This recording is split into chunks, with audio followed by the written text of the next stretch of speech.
Hey y'all, so my sister thought the last video wasn't funny enough, so here's a picture of a hot dog and a laugh track.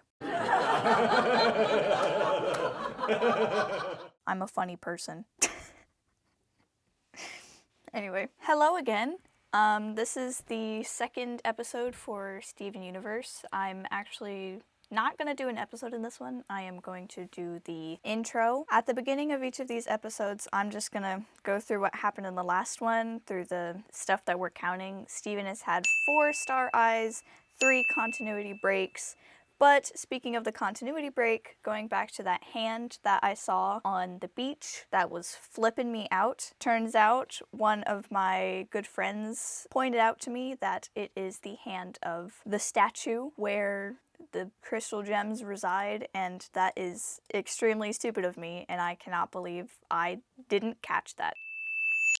Sorry about the clicking in the last video. That was my mouse and me being nervous and clicking it over and over again for no reason. So I'm not going to do that through this one. Thank you very much for the support in the last episode. That was very, very nice and I appreciate it. Today we are going to go through the intro, which includes the theme song and the intro, I guess. What do you even call it? Is it like a... Let's search this up. It's a title sequence. Oh my gosh, how did I not remember that? Anyway, we're gonna go through the title sequence, the intro, whatever you call it. We're also gonna go through the songs today. Welcome back to episode 2. This is technically part 1 of the intro series. There are going to be, I think, 5 intros. 1, 2, 3, 4. No, just kidding. There's gonna be 4 intros. If you like the videos and you keep coming back, why not subscribe if you're already coming back anyway? So let's get started into the intro of the intro of intro. There's a lot of intros. Okay, the title sequence of Steven Universe is different in the first season compared to the other 2, so I'm going to do different videos whenever I get to the later seasons. It starts off with Garnet fixing her glasses, and it also highlights her gem, gives it a little bit of a bold to it. It then goes to Amethyst, who is showing her gem glowing as well, and it also shows Pearl holding her hands, and her gem is glowing too. Everyone is singing in this, but not in any other scene. They are only singing in this first scene. Then Steven jumps in and his name pops up. And that's actually a really cute touch because no one else's name pops up on the screen, so it highlights him as the main character. What's really interesting here is that compared to the other gems, his is not highlighted. They don't do anything with his gem. He's just there. We don't see his gem at all in the intro, so we don't know that he's a part of this alien race, I guess, which is actually quite strange because that's the point. That's why he's here. So I just think that it's weird that his gem is not at all in the intro. Another interesting point is that the background changes from stars to light streaks whenever Steven shows up. It's like a pop whenever his name pops up. The next thing is it shows all of the crystal gems going onto the warp, and Steven is acting like Steven. He's just a goofy little guy, bro. Goofy face. Then it shows Steven getting his hair pet by Garnet, Star Eyes number 5. I forgot to completely voice over that part, so I'm going to voice over that part now. And he seems quite upset after Garnet pets his hair, and what it shows in this one scene, it's really cute, but what it shows in this one scene is that he looks up to Garnet or the crystal gems, but they think low of him. They are looking down on him, which is really sad because he thinks of himself as part of the crystal gems, but no one else thinks of him as that. And this title sequence definitely shows that. It then shows them running towards the right with all of their weapons in hand, and Steven runs to the front. This shows how he wants to become like one of them instead of being left behind. This sort of shows that he's going to have to try really hard to become like one of them, so he's running across and, he's trying to reach to the front, and when he does get to the front, he's very happy and excited. It then goes into a view of the town, and the big donut is in frame, which I talked about in my last episode, and a couple of the characters are there. I don't think it's spoilers. I think they're characters. They all show up at one point. There's no spoilers here. It includes Connie, Kiki, Sadie, Lars, Nanafwa, the Cool Kids, which consists of these 3 kids over here, Mr. Smiley, and Onion. Which, I didn't know this, but Steven Universe and Onion actually have the same voice actor, which is pretty funny knowing Onion. He's weird. Smiley and Nanafwa being here is a little interesting compared to the other characters because they don't get much screen time or episodes compared on them to the other people. Greg speeds his van through the town and he brings a barbecue pit to the beach with the gems. This is where we go back into the main characters and we see that Garnet sits on a beach chair showing her lounged back personality kinda. Amethyst waves her hair showing her showiness or her cockiness.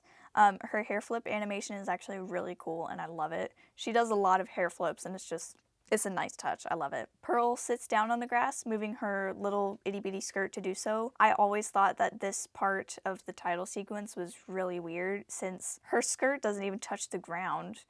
But, you know what? Let me do some research.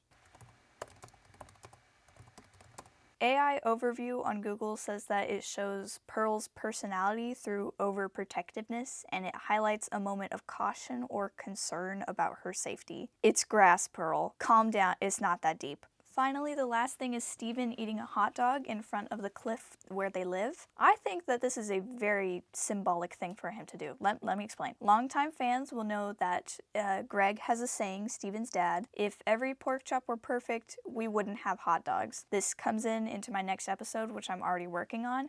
It is a very, very good saying, and Steven should really take it to heart. Another way to say it, if y'all don't understand, is that if everything were perfect, we wouldn't have the good small things in life. Another thing I can relate this to is that the chocolate chip cookie was made by accident. Could you believe it if we didn't have chocolate chip cookies? Anyway, I'm off topic. Last thing, it jumps to the title screen, which is the hand of the statue again.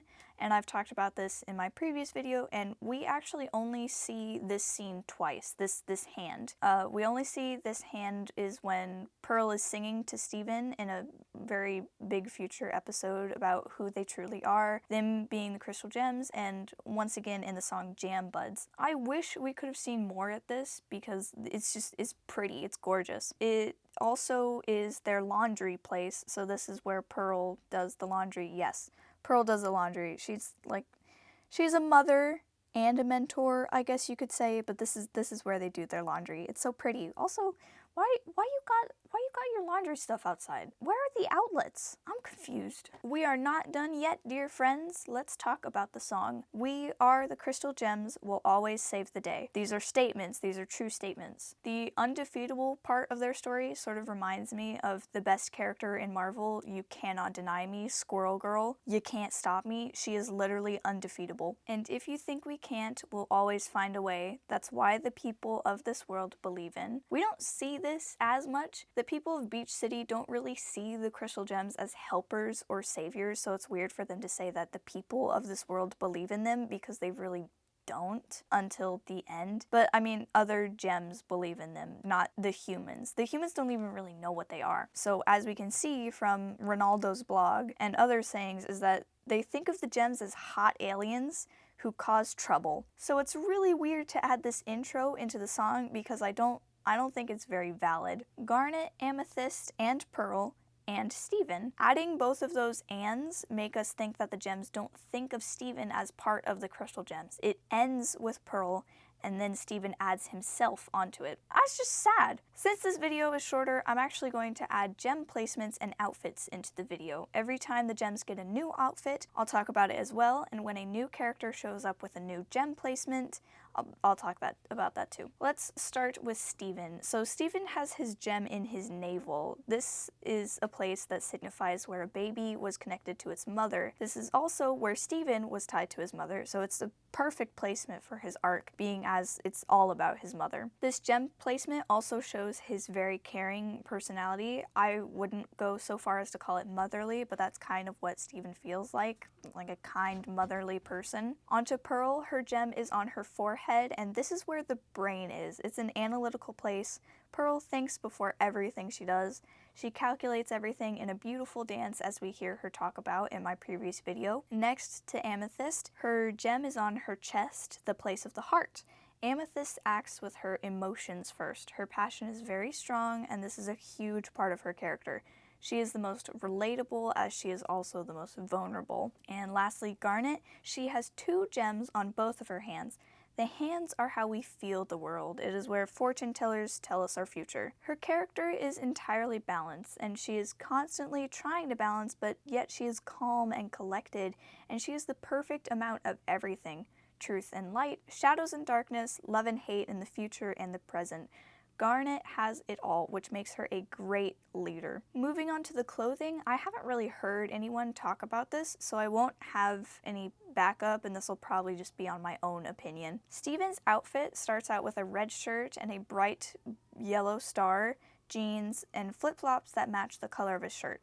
He's a basic chill dude. Do they look the same? I don't know. I need to check that in editing. That's funny. His outfit is literally just every other outfit. Bro's not unique at all, but the flip-flops are a nice touch, as this dude is mainly outside on a beach, and that is what I would wear to the beach. Why is he wearing jeans to a beach? Like, jeans shorts, I would understand, but this guy is wearing pants. Jeans. That's gotta stick to his skin with all the sweat. Gross. I don't think the colors of his clothes have any significance, nor his hair or eye color. Bro's just a regular kid. But I didn't realize this. His gem is a pentagon, which is cool. I thought it was just a circle. Nice. Pearl's outfit at the moment is a tiny translucent skirt, a turquoise tube top with, I think this is what I would call a lace neck strap. She has a very small star on the center of her top.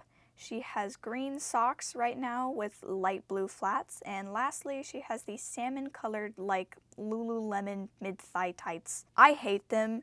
She always has these in her outfits. It just reminds me of when I was a kid and had no fashion sense. I hate it. The more I do this, the more I realize I hate Pearl because she reminds me of me. I don't think the colors just have significance. It kind of just looks like she's a basic white girl, and her skin is white, so I guess that's what Rebecca Sugar was trying to go for it. The miniskirt, flats, and small form do give off a piece of her agility, so that is good. That goes back to the ballet sort of thing. Not much else to say other than her gem is oval, which is cool. She is a pearl. Amethyst clothes at the moment are a gray off-the-shoulder tank top, and underneath it, which I can only assume is a black bra, she has ripped black jeans with stars on the knees, and I don't even know what kind of shoes those are. Officer, I got one question for you. What are those? She is purple, and from what I've found, purple could symbolize creative endeavors, artistic expression, and could be a symbol of those who embrace uniqueness and break from traditional norms, which is totally her.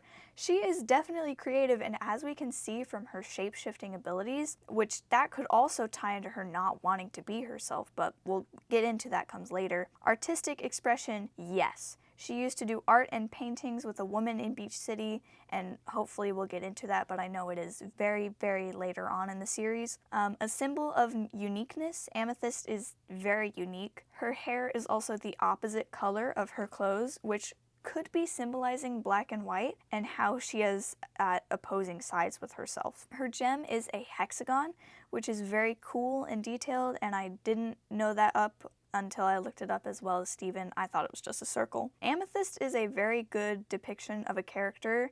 Amethyst is the best one we've got. Garnet's outfit is goofy.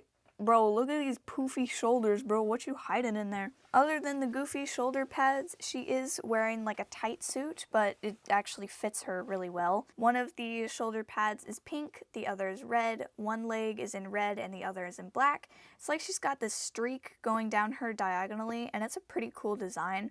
She wears these middle finger gloves as well, and I wish she kept these in her later designs. They're actually really cool. And you'll notice she's also got some star stripes going off the side of her torso. Her gems are both red. The left one is square and the right one is triangle. Her outfit sort of symbolizes like two people living harmoniously in one body. How weird. I bet that won't show up at all. She's got this gorgeous square hair and some shades that go beneath it. She is a gorgeous black woman, and there's not much else to say about her. I'll go over Lars and Sadie whenever we see them again, and I'll go over Steven's dad too. That'll be in the next video, which I am working on right now. Notice something about all of the crystal gems is that they have stars, and the stars are the symbols for the crystal gems. Pearl, Amethyst, Garnet, and Steven. So it's a nice touch to see the symbol on all of their clothing to know that they are all together and they are linked. To the outro. Overall, I think this is a good Steven Universe title sequence. sort of. I like the next ones better. The season 2 and 3 are the same title sequence, but I like those better. As I talked about in my last video, first impressions are very important, and I think this outro could be added onto though, but once again, they end up doing this in later seasons, so it is a plus. It gives us a very slight look into what their lives look like. I'm not going to talk about gems and clothes in this outro, as that was just all me and not the actual title sequence. So that was it. See you later. Bye.